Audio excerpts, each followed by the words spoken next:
2023, and next week we will be resetting the counting to first Lord's Day of 2024. But I would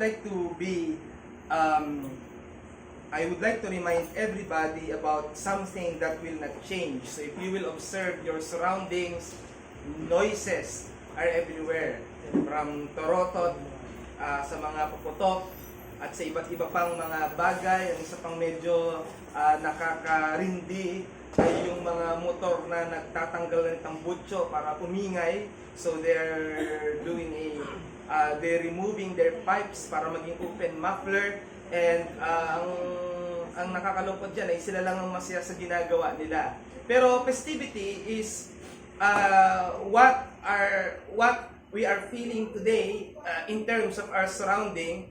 And it's very happy because people are on their holidays, and the season is truly something refreshing. But when 1st and 2nd of January ay dadating, mabilis ang pagbabago. Wala na yung mga ingay, wala na yung mga kasiyahan, nagliligpit na ng mga Christmas tree, nagliligpit na ng mga garlands, nagliligpit na ng mga Christmas light, tinatanggal na yung mga dekorasyon, at babalik ulit sa normal na araw-araw natin bilang mga tao. So, sandali lang yung season of happiness, season of giving as what they are calling it. But there is something that remains. And when we open our Bibles, there are something or one thing that remains anew, despite we know this as something from old. But this something that is from old is still fresh. And that is the steadfastness of God. Let's open our Bible in the 25th Psalm of David, chapter 6 to 7, verses 6 to 7. That will be our text for today. Psalm number 25, verses 6 to 7. Babasahin ko po ito sa English Standard Version.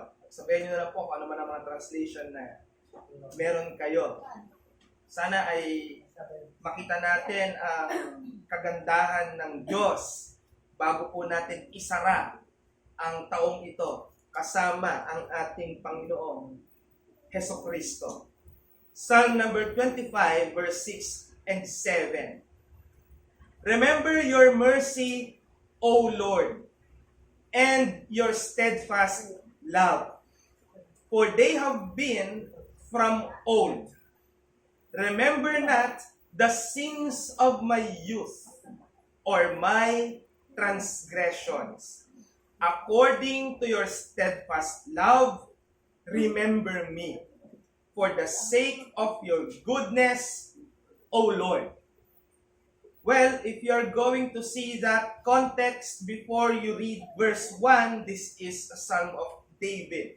So David was the writer of this psalm, hence the psalmist of the very verses that we have read. And this is not just a psalm, this is a prayer. So a prayer of David to his God, to our God.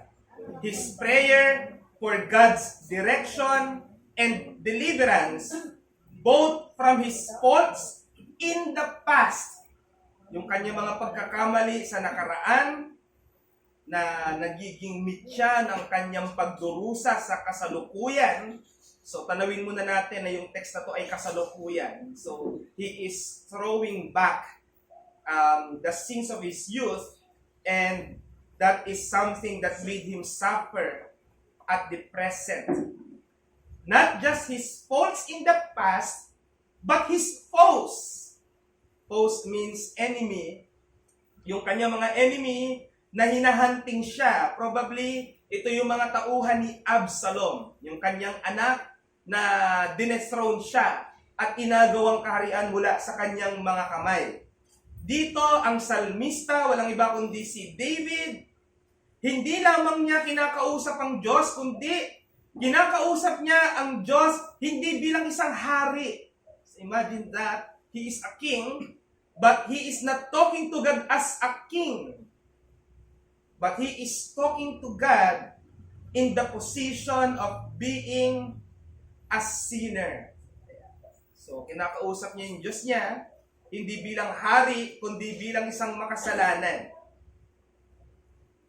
Hindi rin isang minister na inappoint ng Diyos. But his prayer showed himself to be a penitent sinner. Nagsisising makasalanan. Magkaiba yung alam mong makasalanan ka at yung nagsisisi ka sa pagkamakasalanan mo. May taong knowledgeable. May taong may knowledge that they are sinners. But there are people who make that sins as their pride. Imagine that. There are people na pinagmamalaki pa nilang makasalanan sila. Well, di ba, kaya ngayon, magpapasko, magbabagong taon. Medyo ewan ko anong klaseng pag-iisip yung mga may diabetes, nagpapataasan sila ng sugar. Yung sugar ko ay 150. 150 lang pala. Sa akin, 200. Parang masaya pa sila na yung pagkamakasalanan nila ay masaya sila na mas nagtataasan sila ng number. But here, King David was not talking to his God as a king but a penitent sinner seeking help from his Savior. So isa itong padalangin ng isang gustong maligtas mula sa kapahamakan at tinatanong niya ang kanyang Diyos bilang kanyang tagapagligtas.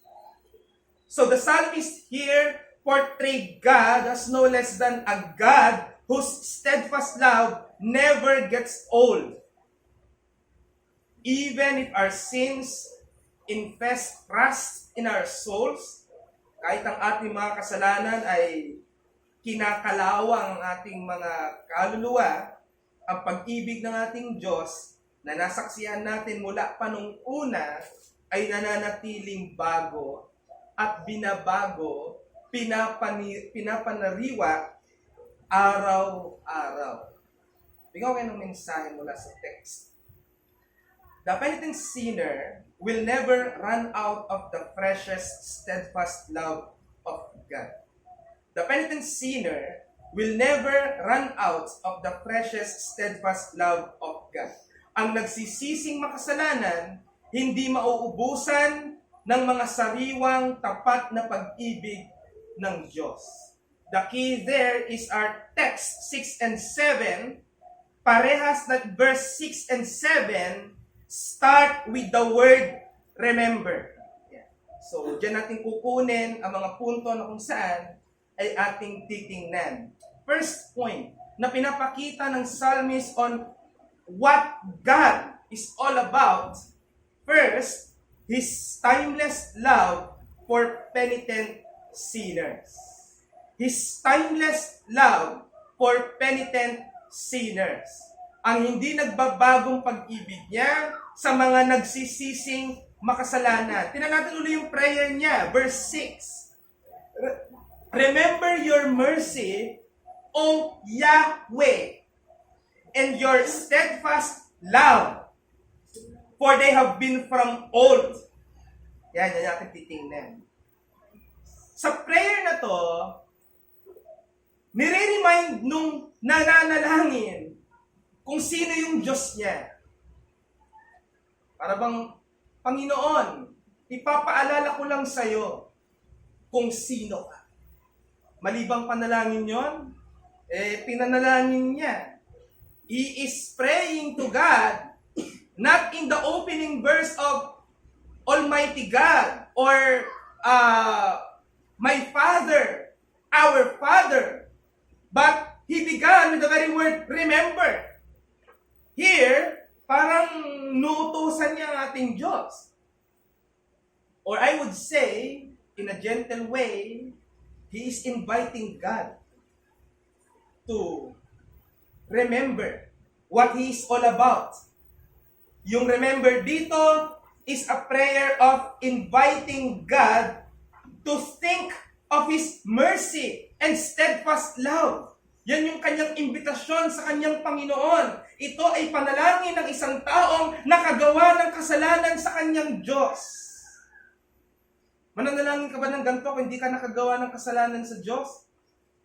And here, Panginoon, alalahanin mo, maawain kang Diyos. Bakit? Dahil tinatanaw niya yung kanyang kasalanan sa kanyang Diyos. At yung consequence ng kasalanan niya sa harapan ng kanyang Diyos ay alam niyang magre-resulta ng hatol at parusa mula sa kanyang Panginoon. Tandaan natin, sa panalangin pinapaalala natin sa Diyos na siya ay mahabagin at tapat sa pag-ibig. Bagamat nature talaga ng ating Diyos na siya ay merciful, steadfast at loving God. Pero itong mga karakter ng Diyos na ito, nagiging perpekto dahil may pinanggagamitan. Alin yung pinanggagamitan? May mga makasalanan. Paano mo mapipil yung pagiging steadfast ng ating Diyos? Yung pagiging merciful niya? Yung pagiging forgiving niya? All of them are made perfect because of the sinners. Like you and like I. That when we, bilang mga sinners at unholy, ay nakagawa ng mga bagay na nakaka-open sa ating Diyos, aware kaagad tayo sa karapatan ng Diyos na magparusa. Dahil siya ay lawgiver at siya ay just God. Pero bilang mga makasalanan na humaharap sa isang banal na Diyos, maaari pala nating imbitahan ng Diyos na imbis na ang kasalanan natin ng kanyang makita, Panginoon, makita mo ang iyong sarili bilang mahabagin. Panginoon, wag mo akong tingnan sa karumihan ng aking kasalanan. Humaharap ako sa iyo bilang isang makasalanang nanlulumo kahit sa mga sarili kong kasalanan. At iniimbitahan kita, O Diyos, na alam kong lumilingon ka kapag ang nakikita mo isang makasalanan, na alalahanin mo nawa ang iyong pagiging mahabagin. Yan ang imbitasyon ng nagsisising makasalanang si David. At maaaring maging imbitasyon mo rin kapag ikaw ay mananalangin, lalo na sa taon na kung saan ire-recollect mo ang naging buhay mo at ang status ng iyong relasyon sa iyong Diyos sa buong taong ito. Maganda ba? Hindi, marami ka bang pagkukulang? Marami ka bang mga ginawang kasalanan? You can pray the same prayer that David has prayed. Instead of looking upon me as a sinner, O God, remember your mercy. Remember your steadfast love. This is a prayer of confession na kung saan kino-confess natin yung ating mga kasalanan sa Diyos, pero hindi natin sinasabing, Panginoon, latayan mo ako, parusahan mo ako. I have seen this post from a reform na ang prayer niya, Panginoon, saktan mo ako. And I repeatedly tried to search the scripture if that prayer is correct. Are you going to pray to God to punish you? Are you going to pray to God because you are convicted of sin? You are deserving of God's wrath? At ang hinihingi mo ay pamalo ng Diyos. Para sa akin, pride yun. Lord, nagkasala ako, just ka. Sige, paluin mo ako. Para pag na-injure mo, magmamalaki ka sa Diyos mo, na kinaya mo. I won't pray like that. My prayer would be, Lord, I confess I am a sinner. I confess I have sinned. But, forgive me. That's the correct prayer. That is the prayer to which God will be glorified. Instead of praying God's punishment and wrath to befall us, we pray that God may remember His mercy in our sinfulness. At ang ganda pa ng description ni David kung ano yung klaseng steadfast love at mercy ng ating Diyos. Ang sabi ni David, Lord, remember that you are a merciful, your steadfast love and your mercy is something that is from old. Inugat pa niya kung saan nang galing. At David pleaded for mercy Hindi lang dahil ito ay nature ng Diyos, pero dahil alam ni David that it is the same God from the oldest generations that has always become gracious, pardoning iniquities, and merciful. Alam ni David, hindi lang siya yung makasalanang tao na pinatawad ng Diyos.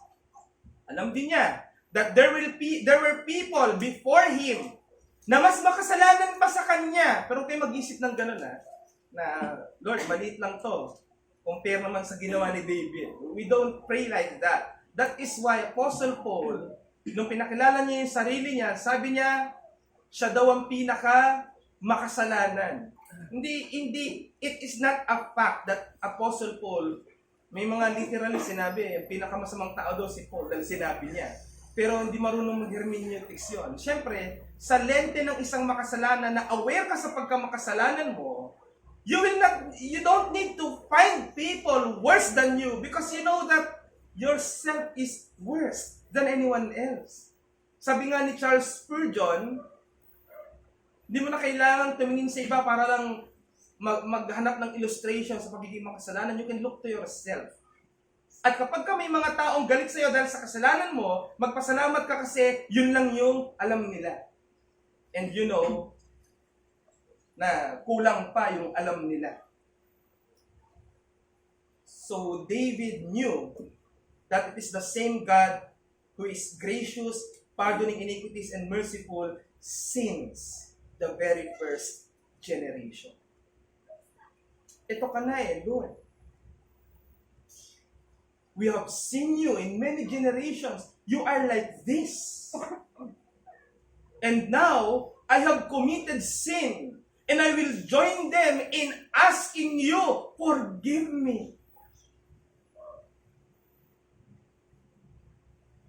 Tinatawag ko kayo sa awa ng Diyos sa mga makasalanan na hindi tumatanda, hindi nauubos. Ang pagiging mahabagin ng Diyos ay kasabay ng kanyang pagiging eternal. Every day, paulit-ulit tayo nagkakasala, paulit-ulit nating ino-offend ang ating Diyos, but on the other hand, every day, God is repeatedly renewing His mercy to all. I would tell you, God's mercies are not only for the elect, God's mercies every day are for all people. Kinakahabagan niya ang lahat ng tao, araw-araw. Araw-araw binubuksan niya ang kanyang pintuan sa sino mang mga taong lalapit sa kanya at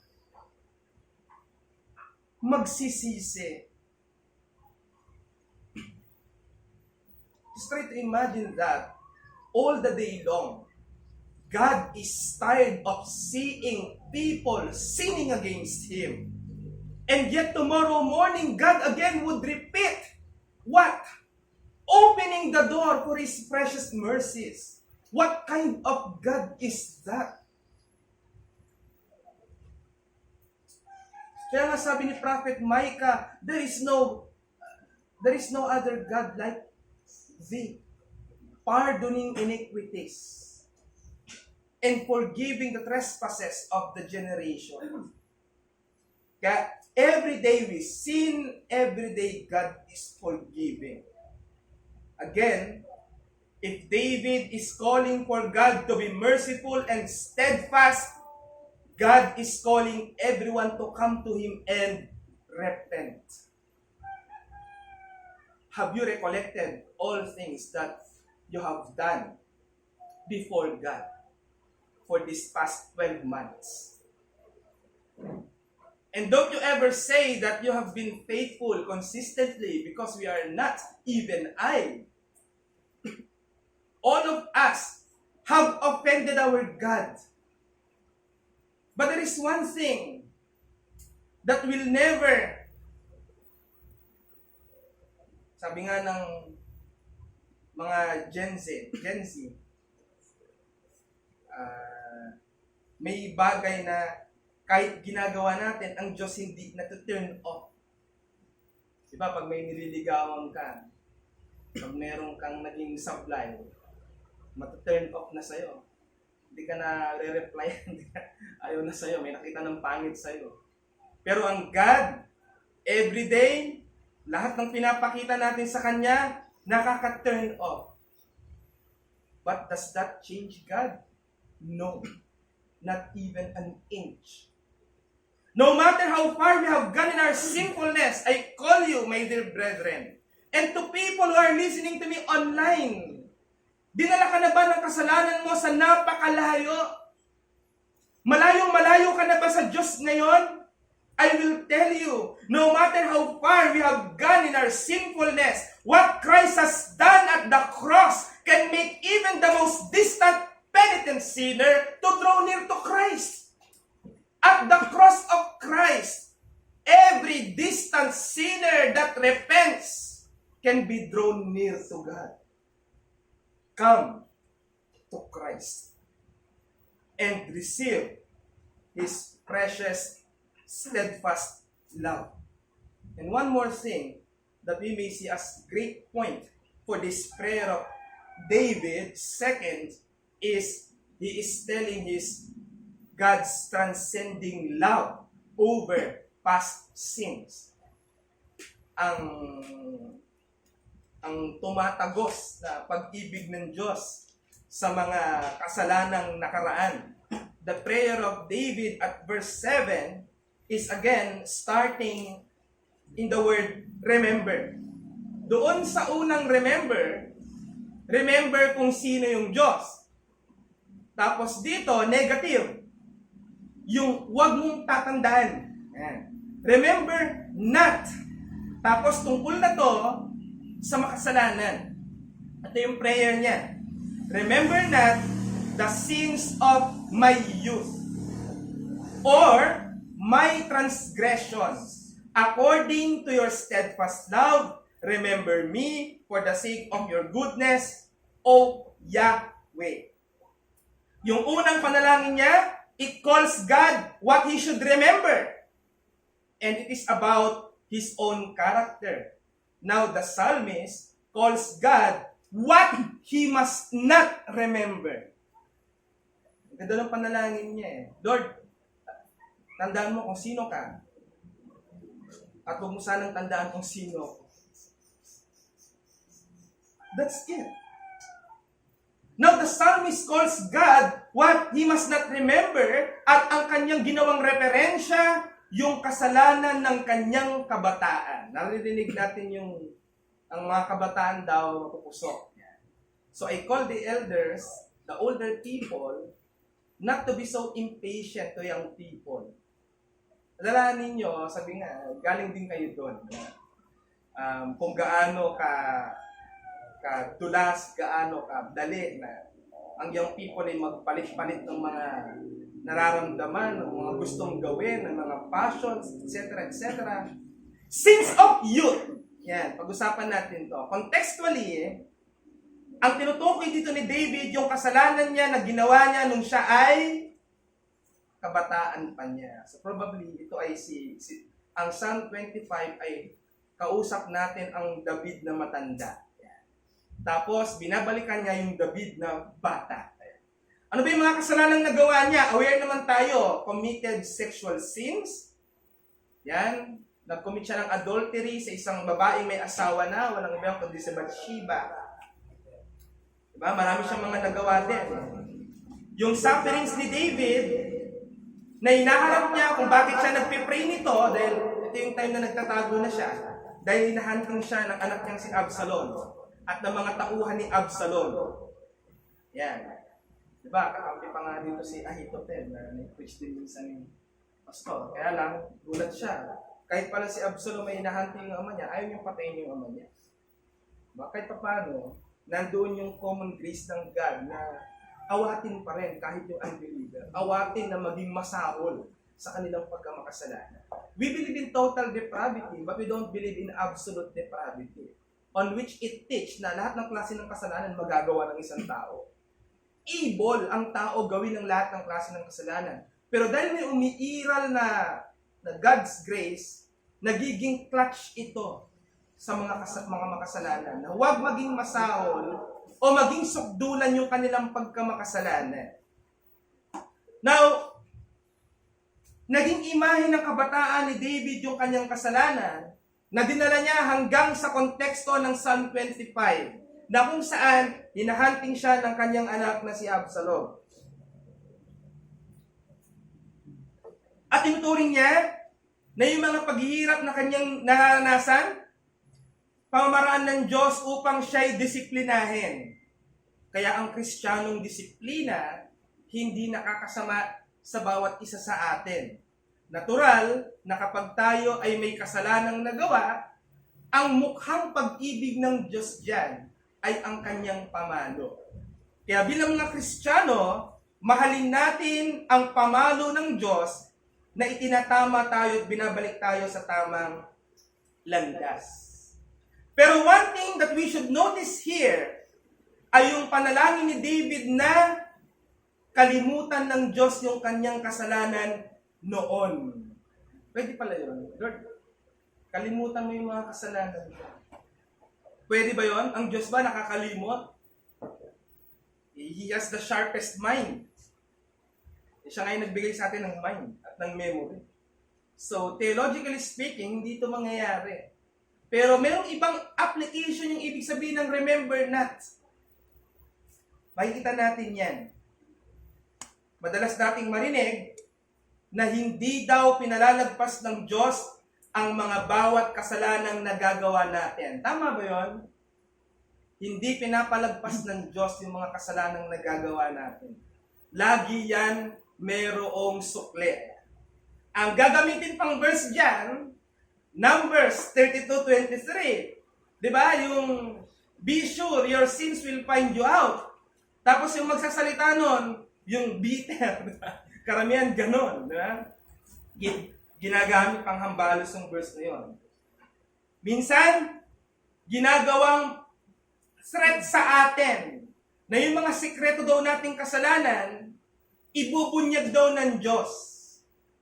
Pero alam nyo, merong good news tungkol sa prayer na to ni David na magko-comfort sa bawat isa sa atin. What is that? That even when we have committed sins from the past, by penitent prayer, repentance, and humility to God, He can cancel them and remember them no more. God has that quality. God will forget your past sins if you pray to Him to remember His mercy. Hindi totoo na ibubunyag ng Diyos ang lahat ng kasalanan mo. Pero totoo na kapag ibinunyag mo ang iyong kasalanan sa harapan niya, sa isahang panalangin, He can cancel them because God is merciful. So pray this, Lord, I have sinned against you, but may you remember to be merciful to me, a sinner. One classic example of that is the prayer of the tax collector in Luke 18. If you're going to remember what happened there, this is a story of two men na pumunta sa templo para manalangin. Magkaibang klase ng lalaki. Yung isa, religious. Taong simbahan. Yung isa, non-religious. Hindi taong simbahan. Pero malaki ang pagkakaiba nilang dalawa. Yung isa na religious, ang prayer niya, binabrag niya yung kanyang ministry. Binabrag niya na nagtatites siya, binabrag niya na nagbibigay siya ng limos, binabrag niya na lagi siyang nasa gawain. Yung isa, hindi niya may pagmamalaki, hindi niya ginagawa yun eh. So wala siyang may pagmalaking kahit ano. Hindi rin siya nangahas pumasok sa pinakaloob ng templo, hindi kagaya nung Pharisee na nandun pa sa altar at nagngangawa-ngawa doon. Pero itong isa, hindi makatingin sa langit, yun ang sabi ni Kristo. At binabagbag lang niya yung kanyang dibdib. At isa lang ang panalangin niya. Ano yung prayer niya? Lord, be merciful to me, a sinner. At ang sabi ni Christ, sa dalawang yon, yung publican yung umuwi na justified. Remember that when the Bible uses the word justified, it means forgiven. Kaya nga ang Tagalog niyan sa teologo ay pagpapawalang sala. Yun pala ang panalangin na nagpapawala ng iyong kasalanan. Ipresenta mo ang sarili mong makasalanan at magsisi ka sa harapan ng isang banal na Diyos. Bakit? Bakit umuwi siyang justified? Because repentance of sin makes God cancel your sins. At ano ang sinabi ng Diyos sa panahon ni Propeta Jeremias? In 30 verse 34, I will forgive their wickedness and will remember their sins no more. It's not that God totally forget it, but God will not mention it anymore. Parang kayo, kapatid mo, na pares kayong galit, lumabas sa bibig nyo, lahat ng mga saloobin nyo, na nakakasakit. Ganyan pala ang tingin mo sa akin. Di ba? Galit na galit ka. Pero kapag nagpatawaran, ano nangyayari? Parang balik sa dati, hindi na pinag-uusapan, hindi na nakalimutan, pero normal na uli. Anong ibig sabihin nun? Hindi mo kinalimutan, pero hindi mo na inaalala. Yan, minsan marirecall mo. Kunyari, may nakita kang senaryo. Tapos naalala mo uli yung kapatid mo. Diba? Naalala mo uli yung kagalit mo na pinatawad mo na. Talaga naman di may iwasan ng isip mo yon. Kaya, napaka-nonsense na ang panalangin mo eh. Pinapatawad na kita, kakalimutan ko na yung ginawa mo. Hindi tama yon. Pinapatawad na kita at hindi ko na aalalahanin pa. So that's your initiative. Pero may mga time talaga na maalala mo. Pero aalisin mo kagad sa isipan mo. Tapos na yon, and we've already been reconciled. Kaya mga kapatid at mga kaibigan, kung ang mga kasalanan mo, hinahunting ka at tinitreaten ka ng parusa ng Diyos, meron kang kakampi na ipagtatanggol ka, come to Christ. The venom of sins, patuloy niyang kinokontrol at pinagpapakasakit ang mga katawan natin kapag hindi ito nagagamot ng Ebanghelyo ni Kristo. Once na ang kasalanan natin ay na-confess natin sa Diyos, nawawala na ng epekto yung kamandag niyan dahil sa ginawa ng Panginoong Jesucristo. I would repeat my once illustration to all.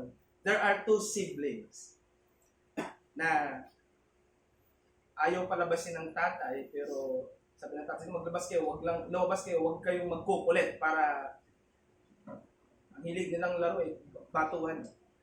Kaya yung bato ng bato, pamatamaan niyo yung mga alaga kong mga itik. Yung isang bata, matigas ang ulo, bato pa rin ng bato, nabato niya yung itik. Namatay yung itik. So saksi, yung kapatid niya, kala niya, hindi nakita ng kapatid niya dahil nilibing niya kaagad. Nakita pala ng kapatid, mas nakakatanda sa kanya. Pag uwi sa bahay, takot na takot kasi alam niya may kasalanan siyang ginawa. At ang ginagawa ng ate niya, gusto mong di kita isumbong? Ikaw gumawa lahat ng ginagawa ko sa bahay. Ikaw maghugas, ikaw magwalis. So laging panakot niya sa kanya. Kaya minsan nagreklamo na yung bunso. Grabe na to, ako na lahat gumawa ng ginawa mo. Remember the duck. Remember the duck. Yun yung panakot niya. Sa beses hindi niya na ma-contain yung grief. Yung kanyang pagdurusa dahil sa kanyang unconfessed sin. So anong ginawa niya? He went to his father, confessed what he did. At ano sabi ng tatay niya? Anak, nakita ko yung ginawa mo at naghihintay ako na lumapit ka at bakit ka nagdududa na papatawarin kita sa bagay na alam mo namang mapapatawad kita. So after that, boldly, harap siya sa kanyang ate. Sabi natin niya, bukas ka na dyan. Remember the duck. Sabi niya, wala na yung dak mo. Bakit? Inamin ko na kay tatay yung ginawa ko. And na-liberate na ako sa mga stress mo. What does it mean? Your unconfessed sin is an enormous burden upon your shoulder. Confess it to God now. Because He is merciful. Tandaan natin, no matter how far did your sins go, God can forget them and you can still be welcomed by God if you repent and place your faith in Christ. Why? Because God is always love. Hindi yan nagbabago. Kaya nga sabi ni Martin Luther sa isang mga sermon niya, those who see God as angry don't see Him rightly. If the devil throws your sins upon your face and said that you deserve hell and punishment, tell him this. I admit that I deserve hell. But what of? I know Him who suffered on my behalf. His name is Jesus Christ, Son of God, and where He is, there will I be also. My call to you, brethren, let not your past sins haunt you. Come to Christ and have them removed by the precious blood of the Lamb. Sa mga kapatid, magkaroon kayo ng pusong ready to forgive. Kung si Kristo napatawad ka sa iyong mga past sins, why can't you? Imitate the forgiving character of God. Remember that God's mercy is a communicable attribute. If you're going to remember the nature and attributes of God, meron siyang mga character na pwedeng ma-imitate mo at yung hindi mo pwedeng ma-imitate. Mami, ang prayer mo, Lord, make me omnipotent like Thee. You cannot do that. Mag-pray ka sa kanyang mga communicable attribute. Lord, you are merciful. I am not. Whenever I see my enemy, my face is bursting in anger. But control thou me and put unto my heart the kind of heart that you have. A heart that is forgiving. Let me just give you a distinction sa kung ano yung forgiven at yung forgiving spirit. Mali yung sinasabing kahit hindi humingi ng kapatawaran, patawarin mo. That's illogical. Ang kapatawaran binibigay sa humihingi ng kapatawaran. Tandaan niyo po yan. Pero, ang Kristiyano, kahit hindi humihingi ng tawad sa'yo, meron kang tinatawag na forgiving spirit. Yung forgiving spirit, anytime na lumapit yung tao, di mo i-condemn, kundi ready kang i-offer yung forgiveness. So may kaibahan yung forgiven na dahil reconciled na kayo, at yung forgiving spirit, ayaw pa niyang amining nagkasala siya. But you are ready to forgive. You are not vengeful. Hindi ka naggaganti. Gumanti ka man, magandang pagganti. Imitate the forgiving character of God because it invites God to remember His mercy and steadfast love for you. To my fellow brothers and sisters, meron ba sa inyong naka-offend sa taong ito? Na lubhang sumugat sa puso nyo? Sa puso ng bawat sa atin? May nagpa-heartache ba sa inyo? Meron bang ginawaan kayo ng, katarantaduhan na talagang hindi nyo makakalimutan? This is my call to you. Forget them. Forget the sins of the past of people who offended you and came to you to ask forgiveness. Napanood ko nga sa palabas yung tatay ni Ogie na nagpakamatay, meron siyang palabas ang title, Seven Sundays. Pang-family talaga. Yung tatay ni Ogie, di ba nagbaril yun? Doon sa... Jano, ay, Ogie. Mag-partner kasi sila sa bubble gun na pagka magpapalit ko. Jano Gibbs pala. Sorry, pinatay ko ng tatay ni Ogie. Hindi ko kilala yung tatay niya. Doon alam kung patay o buhay yun. Ang tinutukoy ko, tatay ni Jano Gibbs. Diba yun? So, di ba nagpakamatay, may palabas siya, Seven Sundays, at isang sabi niya, walang matigas na puso sa humihingi ng kapatawaran. Kung ang unbeliever na iisip yon, dapat mas lalo ang mga believer. Sa mga nakita ng post ko, ang Christian ang laging mas higher yung standard because we have a high standard God of the Bible. I invite you, those who are offended, kung sino man naka-offend sa inyo, I challenge you to forget the sins of the past if they repented and ask forgiveness from you. Mamaya ang gawing palusot, hindi ko siya pinatawad kasi hindi naman sincere yung kanyang repentance. Don't judge. It takes a lot of removing pride to say the word, I'm sorry. Kahit gano'ng kaikli yung sinabi niyang, I'm sorry, it removes a lot of pride from person who says that.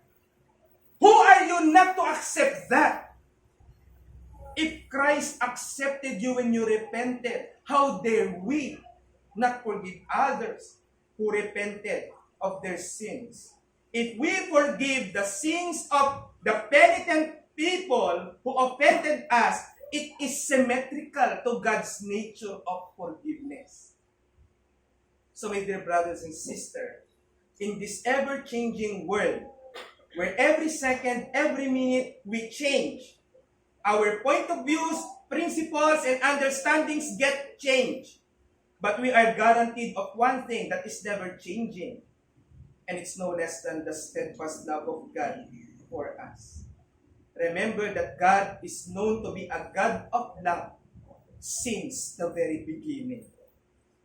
And the good news, He is still now. He is still now. And will still the same forever. So those who come to Christ just today, maaaring ngayon ka pa nang lalapit kay Kristo, hindi mo makikita ang luma niyang pag-ibig. Sariwa pa rin ito. It's always new in the morning. I would like to close this sermon upon a very hopeful and trustworthy promise of the Bible that is always proven in all generations. Lamentations 3:22-23.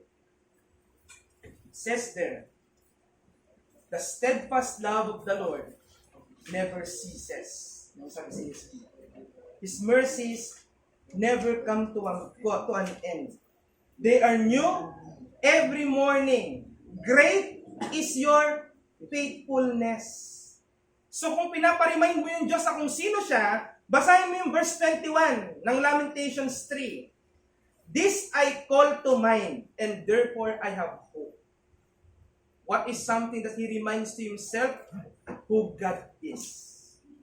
And how God deals with people who come to ask for His mercies. Before this year ends, let us empty our hearts from all bitterness and fill it anew with the precious, steadfast love of God. This steadfast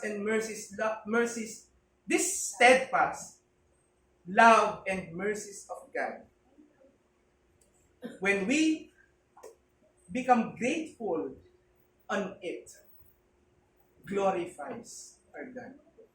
So let us respond to a very wonderful hymn created by Grace Community Church in Sun Valley, entitled All Glory Be to God. On its third verse, it says, when on the day the great I am, the faithful and the true, the Lamb who was for sinners slain, is making all things new. Behold, our God shall live with us, and be our steadfast light, and we shall ever his people be. All glory be to Christ. All glory be to Christ our King. His rule and reign we will ever see. All glory be to Christ. Let's respond in prayer. Father of mercies, of steadfastness, of holiness, and of forgiveness. We have seen a lot of your forgiveness when we came to you in repentance. You never ceases to be a God who is forgiving and steadfast. You were always immovable. You are always constant in your divine love. And you always see your precious mercies because of the Lord Jesus Christ, who went on the cross, took our shame and sin, nailed it to the cross.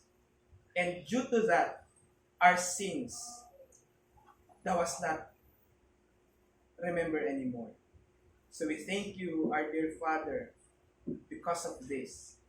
The year may change, and it will change, but your steadfast love and mercies, which has been proven constant since the very first generation, is the same mercies and steadfast love that embrace us today.